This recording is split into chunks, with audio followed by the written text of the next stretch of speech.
Look what just arrived. It is the tarot of the El Dios De Los Tres.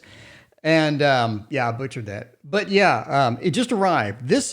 Actually, I see a lot of people on YouTube already have this. I guess I'm just late to the game. I mean, I can accept that. I can accept that. But we do want to open it up and take a look at it, sort of give our opinion on what it looks like. It is my channel.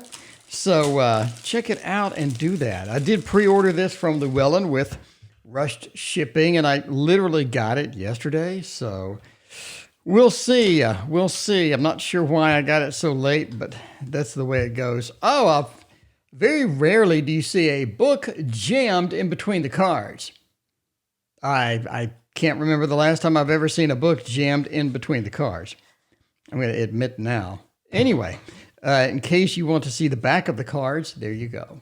And that is an attractive back. See, I knew it was going to look good. I knew it was going to look good based upon what I saw online. So let's get the book and unjam. What the hell's happening here? What's going on? I can't remember a book like this in a very, very long time. So, okay, we'll look at the book later. For now, let us take a look at the cards. So we have our first couple of promo cards here. We got this one, which has the back on the back, and then we have this one, which has the back on the back and the front on the back as well. So, yeah, there you go. Let's see what the rest of it looks like. I have a lot of hope for this. These are rather small. I'm going to say now, if you look at the Lightseer's Tarot and you look at this one, this is quite small in my opinion compared to a lot of other decks. Let's compare it with my deck, and again, it's a little bit smaller. So not quite a mini deck. I mean, you do have like the Trimmed Thoth. That's a mini. This is not quite there yet. Okay. The Fool looks great. I like the person's head, sort of detached and on a stick. I think that's pretty cool. Vibrancy, the colors, it's very, very, very nice. The Magician looks fantastic as well. And we got the High Priestess. Ooh, I like the owl. I'm sure there's a lot of history, a lot of meaning behind some of the symbology in here within the book, but I haven't looked at the book yet. So we're just going sort of raw in here. I like the moon has a face on it. We have clouds, or at least a mist happening below, which I think is kind of cool. Very interesting that they did that. The Empress, pretty much standard with the heart, and again with the owl. Seems we do have owls and birds aplenty within here. Also like that she has wings. The whole thing is sort of a winged effort. The Emperor, traditional ram. We have the eyes, and then we have more rams. So more rams is good. Up to 32 gig, 64 gigs. Again, repeat for the eye. And the theme of the Hierophant is interesting. We have the lobsters, we have the Egyptian symbology within that.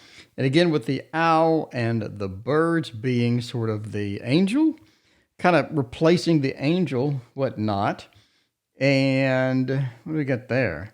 Got more sort of embedded hearts. We have some stars, gems, and whatnot within the chariot. There's a lot going on here, I have to admit. I like the tigers. I mean, there's a common theme, obviously, of tigers within this, but now we're back to sort of the tiger section back there. Justice with the scales. Again, tons of symbology in here.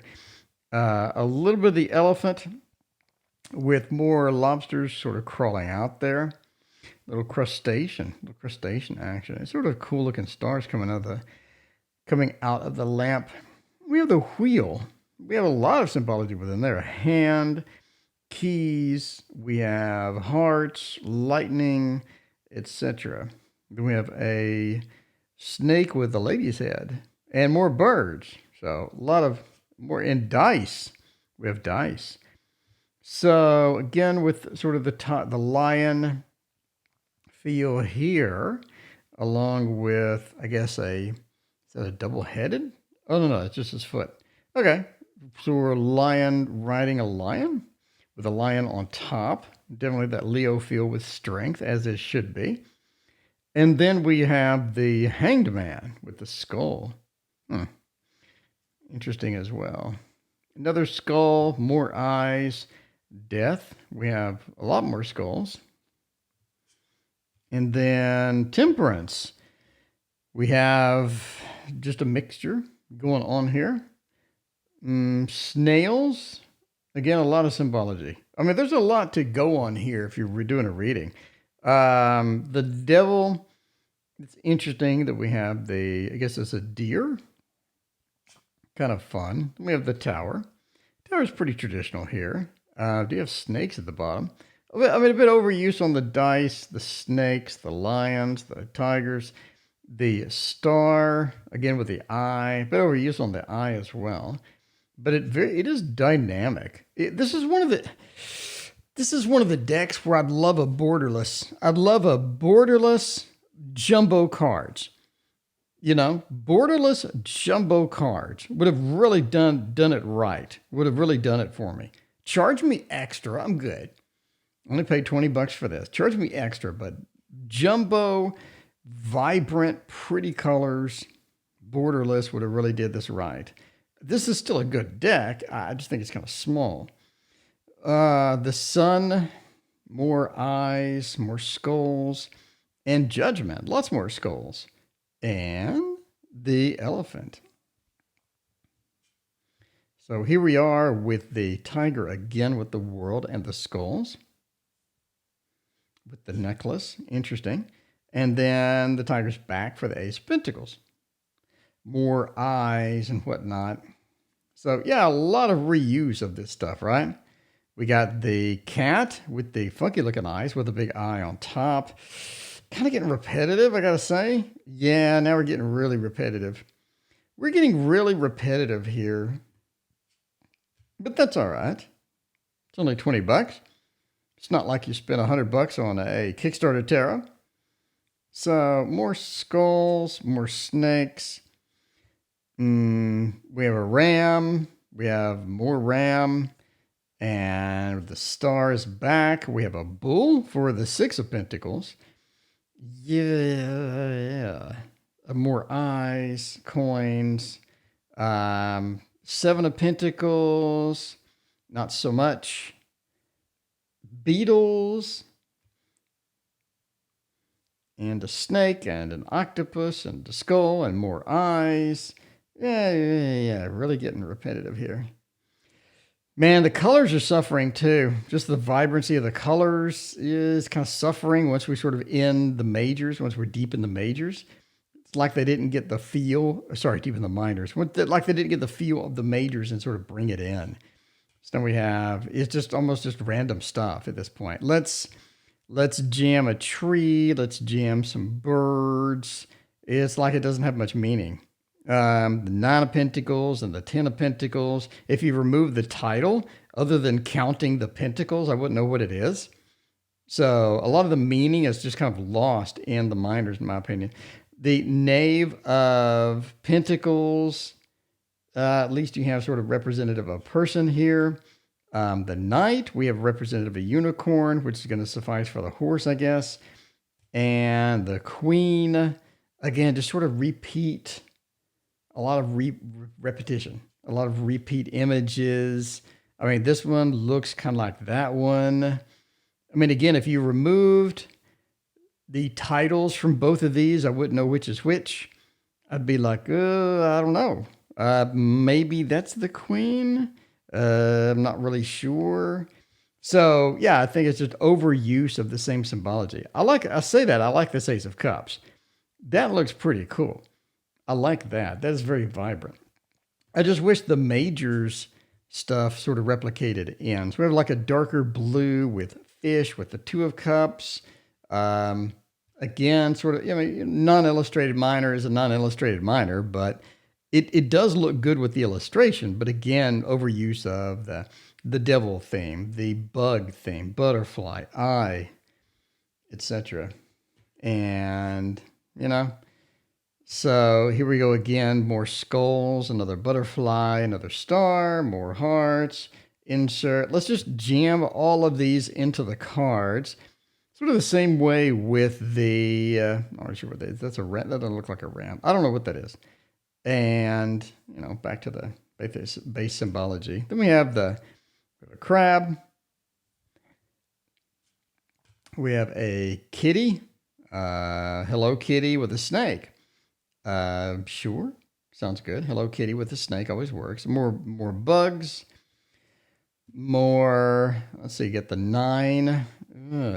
See, again, I don't really know. Other than counting the cups, I wouldn't go, oh, that's a 9 of cups. I mean, immediately just don't know that. So, yeah, more stuff. More stuff. More stuff. You know, people dislike my videos when I point obvious things out here. People dislike my videos and they complain when I point obvious things out here. But the Knave of Cups seems to be pretty excited about being the Knave of Cups. Pretty excited indeed. And I'm just saying, the Knight of Cups and the Queen and the King. Okay. Obviously, now I can see a discernible difference between the King and the Queen. Okay. Ace of Swords. That is an attractive Ace of Swords. But then we just sort of get into munging all of this symbology in. Let's put some swords. Let's put a gem. Let's put our stars. Let's put a screaming head. Let's do another screaming head, but it's a different type of thing. Let's put in some butterflies and skulls again. Let's jam in some Hello Kitty on the side with some eyeballs and a boat. Then let's do a devil head. Then let's do some horses for the knight, for the 8, sorry. And let's do a fish with a woman's head as the 9. And then the 10 can be a stabbed kitty. And then we can have somebody playing a sword like a flute. Then we can have insert sword on a horsey. And then some clouds. Then we have the queen. It's going to be an animal. And then the king is going to be an animal as well. Now, man, I love the aces. I do love the aces. Then we have the hand, the eye. We have the 2, pretty much standard 2 there. And the 3, I like it. I sort of, the color scheme, maybe not. I guess the red in the background with the blue and the yellow. Oh, yeah, a bit kind of clash. The red and green works, being opposite over there. But let's insert some dice. The owl, let's insert the owl. Let's insert some flames. Let's insert all of the masks from all the previous cards. And then insert some flames and stars. And we got a lot of stuff going on here. Let's do some pieces of cactus. And yeah, I guess the pieces of cactus work.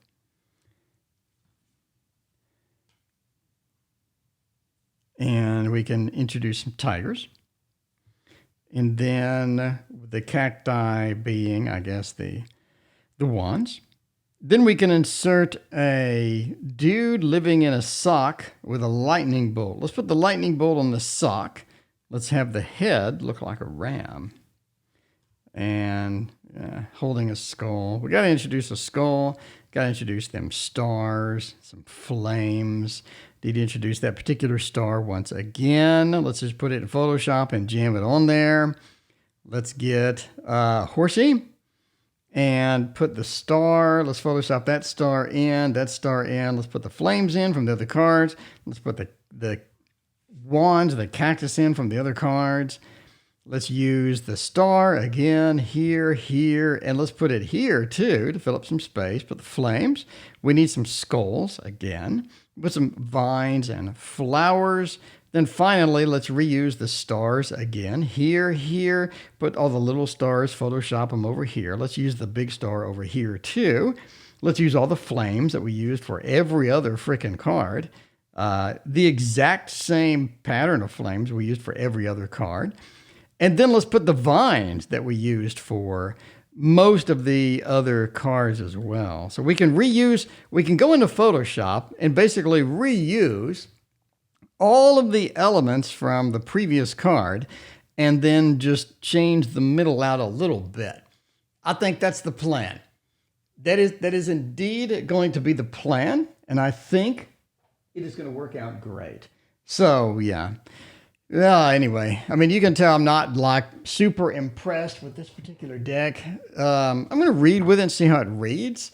I guess I was more impressed by the box cover. The majors, on point.